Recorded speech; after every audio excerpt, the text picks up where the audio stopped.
Good morning বন্ধুরা, welcome back to my channel. আমি তিন্নি তোমাদের সঙ্গে আর একটা নতুন ব্লগ শেয়ার করতে চলে এসেছি। আশা করি তোমরা যেখান থেকে আমার এই ব্লগটা দেখছো তোমরা সবাই খুব ভালো আছো আর খুব সুস্থ আছো। এখন সবে সকাল 7টা, একদম সকাল থেকে ব্লগটা শুরু করলাম। আশা করব ব্লগটা তোমাদের ভীষণ ভালো লাগবে। এখন বেশ কিছুদিন খুব সকাল সকাল ঘুম থেকে উঠে পড়ছি, আর এখন যদিও রাত্রেও খুব তাড়াতাড়ি ঘুমোতে চলে যাই, এখন আর বেশি রাত করি না। সকাল সকাল ঘুম থেকে উঠলে না বেশ তাড়াতাড়ি কাজকর্মগুলো হয়ে যায়, বেলা পর্যন্ত কাজ করতে হয় না। আর সকালের দিকে একটা সুন্দর ফ্রেশ ওয়েদার থাকে, যে ওয়েদারে কাজ করতেও ভালো লাগে, আর খুব একটা গরমও হয় না, সেজন্য কাজগুলো খুব চটপট করেও নেওয়া যায়। আজকে সকালে একটু রুটি করছি, আর এক সাইডে তরকারি বসিয়ে দিয়েছি, আর ডিম সেদ্ধও বসিয়ে দিয়েছি। যদিও আমি ডিম সেদ্ধ খাবো না, তোমাদের দাদাকে দেব, আর আমি শুধু রুটি তরকারিটাই খাবো।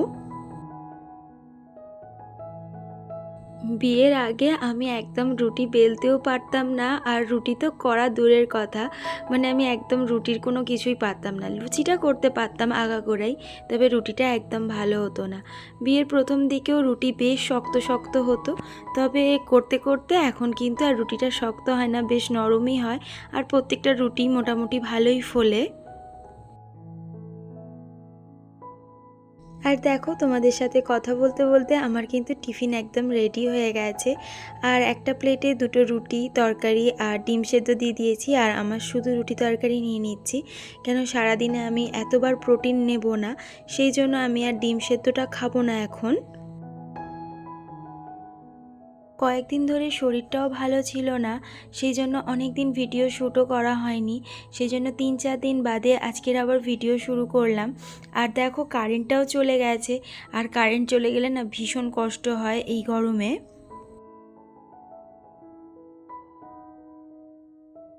রান্না করতে করতে তোমাদের কয়েকজনের অ্যান্সার দিয়ে দিই। অনিতা মালাকার বোন জিজ্ঞাসা করেছো যে দিদি তুমি কোথায় থাকো, আমি হুগলিতে থাকি। আর জিজ্ঞাসা করেছো যে আমি কি ফোন দিয়ে ভিডিও শ্যুট নিই, আমি ওপো রিনো 10 দিয়ে ভিডিও শ্যুট করি। আর এক বোন জিজ্ঞাসা করেছো যে আমার পরিবারে কজন আছে, তো আমার এখানকার পরিবারে 3 জন আছে, আমি, আমার বর আর আমার শাশুড়ি মা। তবে আমার আর একটাও পরিবার আছে, যেখানে আমার বাবা, মা, বোন, বোনের বর, বোনের ছেলে সবাই আছে। আর দেখো, তোমাদের প্রশ্নের উত্তর দিতে দিতে আমার কতগুলো রান্না হয়ে গেল। ওইদিকে আমার ওল আর আলু দিয়ে একটা তরকারি করেছি নিরামিষ করে, সেই তরকারিটাও হয়ে গেছে, আর এখানে আমি মাছটা ভেজে নিচ্ছি।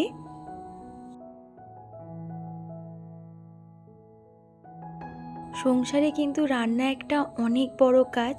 যে রান্নার দিকটা সামাল দেয় সে কিন্তু বলতে গেলে মেন জিনিসটাই সামাল দিয়ে দেয়। আর যারা রান্না করো তারা তো জানো রান্না করতে কতটাই বিরক্ত লাগে। প্রথম প্রথম কিন্তু একদম বিরক্ত লাগতো না, প্রথম প্রথম ভীষণ ভালো লাগতো রান্না করতে। তবে সময়ের সাথে সাথে আর রান্না করতে ভালো লাগে না, যেন মনে হয় 24 ঘন্টাই রান্না করছি। তবে আমি সবসময় চেষ্টা করি যে একটু তাড়াতাড়ি রান্না করে ঘরে চলে যাওয়ার। তবে আমার একদিক দিয়ে ভালোই হয় যে আমার সকাল সকাল রান্নাটা সারা হয়ে যায়, আর সেই জন্য মানে বেলার দিকে সেরকম রান্নাবান্নাটা থাকে না। আর তোমাদের দাদাকে রান্না করে দেওয়ার পর না আমি আর এক্সট্রা করে কোনো রান্না করি না। যে রান্নাটা ওকে অফিসে দিই আমরা সেই রান্নাটাই খাই, যেহেতু তোমাদের দাদা একটু বেলায় ডিউটিতে যায়, সেই জন্য খুব একটা আমার অসুবিধা হয় না। মোটামুটি কিন্তু আমার রান্নাবান্না শেষ, আর আজকে দুপদ রান্না করেছি, বেশি কিছু রান্না করিনি। আর আমি খুব একটা বেশি প্রত্যেকদিন রান্না করিও না, ভাজাভাজি তো আমি খুব কম খাই, সেজন্য ভাজাভাজিটা আমাদের বাড়িতে খুব একটা হয়ও না। আর আমার বিশেষ করে তরকারি দিয়ে ভাত খেতেই ভালো লাগে, আর তোমাদেরও দাদা কিন্তু তরকারি দিয়ে ভাত খেতেই ভালোবাসে। খুব একটা ডাল ভাজা এগুলো আমরা খুব একটা পছন্দ করি না, সেই জন্য ওগুলো খুব একটা করিও না। সবসময় চেষ্টা করি যে দু রকমের তরকারি করে নিলে ভাতটা ভালোভাবে খাওয়া যাবে। আর আমাদের প্রত্যেক দিন মাছ মাংস ডিম যে কোনো একটা কিছু হয়ই। রান্নাবান্নার সমস্ত কাজকর্ম মিটে গেছে, আর রান্নাঘরটাও এখন ভালোভাবে পরিষ্কার করে নিচ্ছি।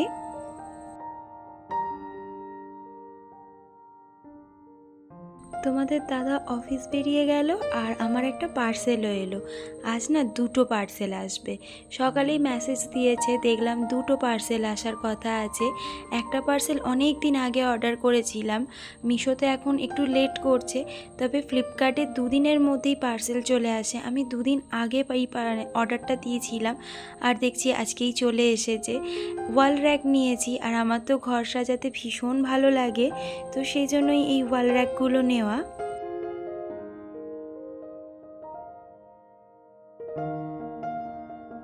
কোন সকাল থেকে কাজ করছি, তো একটু গরম লাগছিল, সেই জন্য স্নানটা করে নিয়েছি। আর বাইরের ওয়েদারটা দেখো, এক্ষুনি চেপে বৃষ্টি আসবে। বর্ষাকালে কিন্তু এটা বেশ ভালো লাগে। একটা সময় গরম, কিন্তু যখনই বৃষ্টিটা আসে তখন বেশ ওয়েদারটা সুন্দর হয়ে যায়। স্নান করে উঠে ঝাড়াঝাড়িটা করতে খুব একটা ভালো লাগে না, তবে কি বলো তো, অনেক সকাল সকাল ঘুম থেকে উঠি, তো স্নানটা না করলে না ভালোও লাগে না। আর আমি এমনি খাওয়া দাওয়ার পরে আরেকবার গাটা ধুই, সেজন্য খুব একটা অসুবিধা হয় না। আর সমস্ত কিছু এখন ঝাড়াঝাড়িটা করে নিচ্ছি। আর বাইরে যেহেতু বৃষ্টিটা এসে গেছে, সেই জন্য আর জামা কাপড়গুলো মেলে দিইনি। বৃষ্টিটা একটু কমলে তবেই জামা কাপড়গুলো মেলবো। প্রত্যেক দিন যদি আধা ঘন্টা করে ঘরের পিছনে সময় দেওয়া যায় না, ঘর এমনি ঝাঁ চকচক করে। আর এমনিতে তো প্রত্যেক সপ্তাহে একটা ডিপ ক্লিনিং করি, বা প্রত্যেক মাসেও একটা ডিপ ক্লিনিং করি, তবে প্রত্যেক দিন এইভাবে ঝাড়াঝাড়িটা করে নিলে তাহলে কিন্তু বেশি নোংরাও পড়ে না। আর যখন ডিপ ক্লিনিংগুলো করি তখন এতটা কষ্টও হয় না।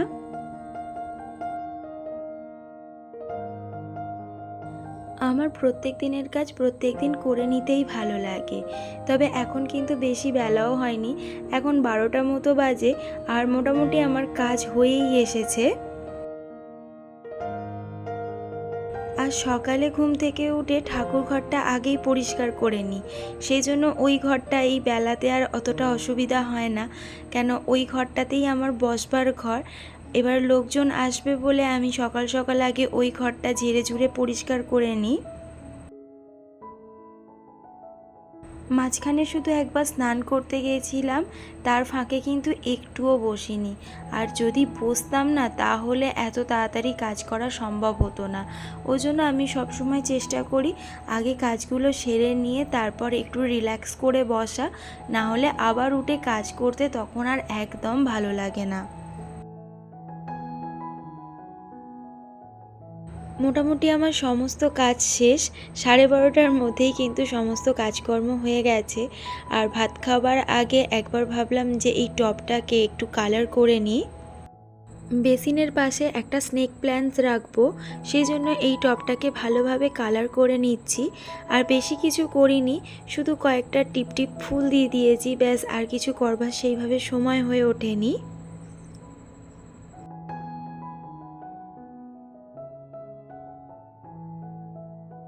আর এই সময় আবার একটা পার্সেল এসেছে, কিন্তু পার্সেলটা নেওয়ার সময় না ভিডিও করতে পারিনি, তো কয়েকটা ছবি তুলেছিলাম। তো কুশন কভার নিয়েছি, আর এই কভারগুলো নিয়েছি আমি।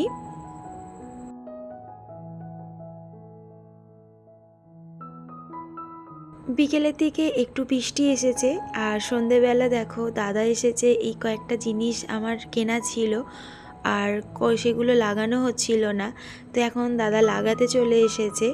আর সবটা যদিও লাগিয়ে উঠতে পারিনি, অনেকগুলো কাজ ছিল, তো ও কাজ থেকে এসে এই কাজটা করছে, সেজন্য হাফ কাজ করেছে আর হাফ কাজ আবার পরে করবে। বাড়িতে কোনো কাজ করানো নয়, শুধু নোংরা আর নোংরা। দেখো এইটুকু কাজ করিয়েছি আর গাদা গাদা নোংরা হয়ে গেছে। আমার অনেকগুলো কাঁচের র্যাক আর কাঠের র্যাক কেনা ছিল, সেগুলোকে লাগিয়ে নিয়েছি। আর কয়েকটা রড লাগানোর ছিল, সেগুলোকেও লাগিয়েছি। আমার ঘর সাজাতে আর ঘরের নিত্য নতুন জিনিস লাগাতে ভীষণ ভালো লাগে। আমার মনে হয় যেটুকু আছে তার মধ্যেই সুন্দর করে সাজিয়ে রাখাটার খুব প্রয়োজন আছে। হয়তো অনেক দামি দামি জিনিস কিনতে পারি না, কিন্তু কম দামের জিনিস দিয়েও কিন্তু অনেক সুন্দর করে ঘরগুলোকে সাজানো যায়। আমার ব্লগগুলো তোমাদের কেমন লাগছে আমাকে অবশ্যই কমেন্ট করে জানিও। আর যদি ভালো লাগে একটা লাইক করো। তোমাদের একটা লাইক আমার পরবর্তী ব্লগ বানাতে অনেক বেশি মোটিভেট করে।